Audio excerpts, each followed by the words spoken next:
Hey guys, welcome back to my channel. It's Joan here, and today's new video is about Lomography's latest new film, Lomochrome Metropolis.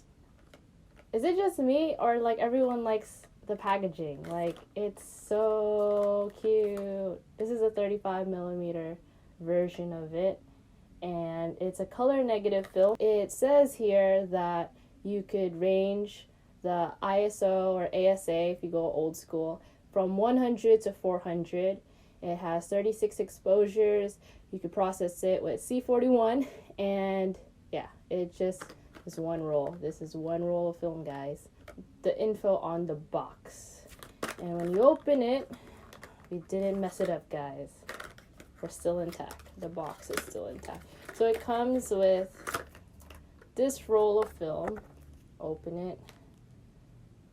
And ergos. This is how it looks like, this little cute roll of film. So let's go to the details of what went on. So when I first heard about this film through my friend and he shared with me the Kickstarter, I was like, oh, like, you know, you don't really hear that news that much. You always hear about like old film stocks coming back, but like people who are creating new things for film photography is also just as exciting as seeing your old film coming back. But it's also just as important and interesting when you hear about film stocks that are being newly created, and just anything that involves film photography is just fun and interesting to know about because we don't have much, to be honest. And for people to say it's like a dying form, it's like there's a lot of people still out there that are trying to revive it. So let's keep that movement going. When it came to using this film, I was very skeptical. I'll admit it. I think a lot of people were, because I'm such a big Lomochrome purple fan, and I am also the type of person who doesn't want to just photograph something because someone says that's just how it should be. So like, let's say for Lomochrome purple, like I would photograph people and do portraits, but people would be like, why would you do that? You should just use it for like landscapes, something like that. So anyways, but still, it's like it doesn't hurt to experiment, and that's what I always highly suggest all the time. Like, just do whatever it is that you want to do. Don't think about what people say. If you have fun doing it and you get these cool results, like, who knows, someone else out there might just as like love it as much as you do.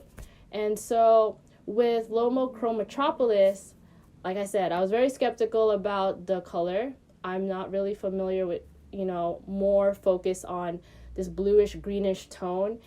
And so I was like, what am I going to do? So I'm being honest, I watched other YouTubers who made reviews on it, and I reached out to them. I asked them for advice, like, what would you suggest next time, you know, if you were to shoot with the film again? Because I was seeing reviews and there was like a lot of pros and cons, and I wanted to make a video that was something that no one else has done yet, because I don't want to just do the same thing as they do and then everyone just has the same results, right? So, you know, so anyways, I noticed everyone photographed a lot outside. And so for me, someone who, you know, has a photography studio or, you know, is more familiar with studio lighting, I just told myself, I was like, I want to do the opposite. I want to challenge myself and shoot Lomochrome Metropolis. That sounds like a tongue twister.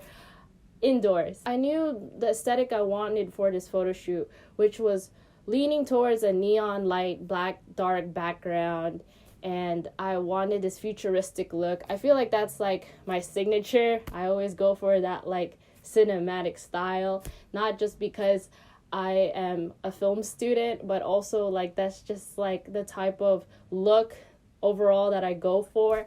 And I'm very appreciative that, like I said, the film community is so small but are so supportive. And so from all the advice that I got, I was like, okay, let's like put this all together and make something happen.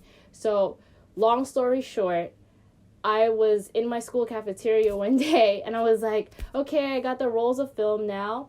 Like, who am I going to photograph? And like, what am I like where, when, all those questions. Like, pre-production is such an important thing, and I feel like a lot of people don't talk about it. They just like to just like show the shoot and then the photo outcome, and then that's it, right? So pre-production is very important. So what I did was, like, I had my mood board, and then ironically enough, I was in the school cafeteria and I saw this girl. This girl had like pink hair, she had like yellow contacts, she had this like really like cool look, and she stood out from all the other students. And I went up to her, she was like eating a Subway sandwich, and I literally was like, hey, like, I have this project, I'm creating a video for YouTube, and I'm like making a film review on this film, like, can you help me, like, would you mind like modeling for me?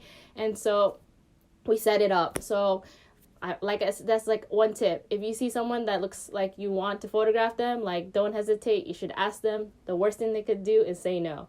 So I asked her, she said yeah, and then we, set up the photo shoot. And so what we did with me and my lovely friends who assisted me, we created this like black backdrop, and then we compiled, photos that had like the colors that I wanted to project onto her.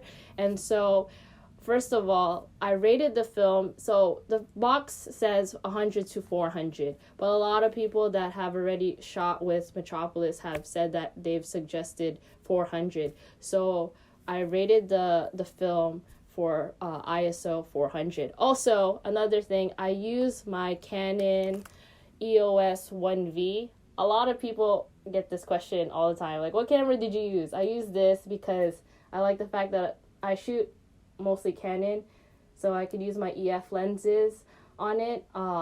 And I know, if you're a Nikon shooter, you get to use all your lenses on your camera, but unfortunately, Canon doesn't have the same regard. So I wanted to find a film body that was capable of using my digital Canon lenses, and so best of two worlds. So yeah, based on the light manipulation, that's how I'd figure out the f-stop or the shutter speed. So I don't really, I can't dictate to you like exactly those numbers, but for sure I use ISO 400. And so when it comes to color, Metropolis film is like really important when it comes to color, because the fact that it leans towards that greenish tone, I was looking at photos that I really liked that people photographed with the film, and apparently like reds and yellows popped out more. And so I was just really surprised because I was like, okay, for sure I want to use those colors. But then when you look at the film after it gets developed, you're like, wow, it didn't turn out as saturated as the colors were. During the shoot, it was much more saturated. And I even photographed with my digital camera just to compare. But like, it's much more saturated in person, but then the film stock like desaturates the color. So what I would suggest is like, find things that really are a deep red or a deep yellow. Like, don't just find something that is that color and then it's not really, super saturated, if that makes sense. So nervous, to be honest, because I have 2 rolls of film that Birgit sent me, and I was like, this is my game plan. So this is my indoor shoot, and I'm going to make another video of me photographing in daylight. I was like, I don't want to waste one film. I mean, there's nothing wrong with experimenting, but if one goes wrong, I'd have to redo it again and then buy another roll of film, which is fine. So at the same time, I was just really happy because I usually, what's my personal process is like, I would photograph and then I would go to a film lab and then just pick up negatives, and then I would scan at home by myself. But then, so because I want to see the full capability and capacity of what this film can do, I dropped off the film and I paid for it to get scanned. And this is another question that I've been getting, is where I got my contact sheet done. It was all done by Color House in New York City. I really liked their whole process because I go to every film lab and I experiment and see the results. But when it comes to scanning, I really like the results that Color House produces, and the fact that they just have it done right away, because I guess their turnover time is really fast because they have that much clientele. I want to get it done right. And so I trusted them, and that's where I got all of my stuff done, if anyone is asking. But if it's more personal work, like things that are not like timely pressured, I go to a film lab in Brooklyn, my time on doing this. But because I felt like I was on a time crunch, I got it all done at Color House. So when you get your film developed and get it scanned and stuff like that, usually they'll put it in a negative sleeve. This is how it looks like, and it looks pretty cool. I don't know if you can see it. No, not really. This is the contact sheet that I asked for, which is it's on glossy paper, so you could tell that it's very shiny. But yeah, it looks really cool. It looks like it could be a movie poster of some sort, or you could just frame it and hang it on a wall, or I don't know, this could be the start of a film book maybe. I don't know. A lot of possibilities. But yeah, I was very, very, very satisfied and excited for the turnout of this whole thing. Like I said, so this was more red, but it turned like orange, kind of pink, light-ish pink. And then this was like really, really bluish purple, but it turned like a blue-green purple. So, I mean, it actually turned like really, really, really light. So I suggest, like I said, to go a darker version of the color because it'll go light. What are my tips when it comes to Lomography's Lomochrome Metropolis? Like I said, that's still like a tongue twister. I would say, 1, first of all, rate it at 400. That was perfect advice. Everyone who's told me that. 2 would be, when you find a subject, whether it's a person, whether it's a building, whether it's whatever, make sure it's very saturated, because when you get the film developed and you scan them, you'll notice how the colors, they aren't as saturated in the film. And I don't know why that happens, but it happens.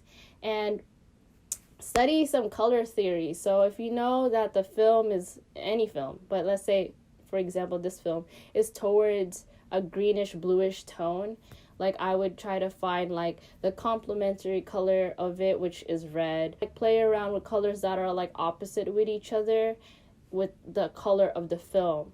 So that's what I did. And as you could tell, like it still wasn't like exactly those colors that I saw that came out in the film, if that makes sense. I like how it looks like indoors. We'll find out when I photograph outside and see what results I get. But probably, I'll still do the same settings as I just did with this in regards to the ISO and the colors. I think those are just the most 2 important factors, is setting your ISO and figuring out and finding things that have a more saturated color of the color you're, capturing. And it doesn't matter who you photograph, doesn't matter where, whatever, it just, those 2 to me matters the most. And doesn't matter what camera you use. So we had to put film stocks in categories, like it would go where like Cinestill is, because Cinestill is one of my other favorite films. And so I feel like if you're looking for that cinematic look, suggestion, Chinese director Wong Kar-wai, watch his movies. Lomochrome Metropolis fits in that film stock category. And if you enjoy and you like that look, by all means, experiment, shoot it. And yeah, I would love to see your results, especially if you've shot with the film indoors or with studio lighting. I feel like it doesn't hurt to do something different. And maybe you have something else that I never thought of or someone else didn't think of, and you should make a video about it. So thank you so much for watching. Thank you, Lomography. Thank you, everyone, because it's nice to see something new in the market. So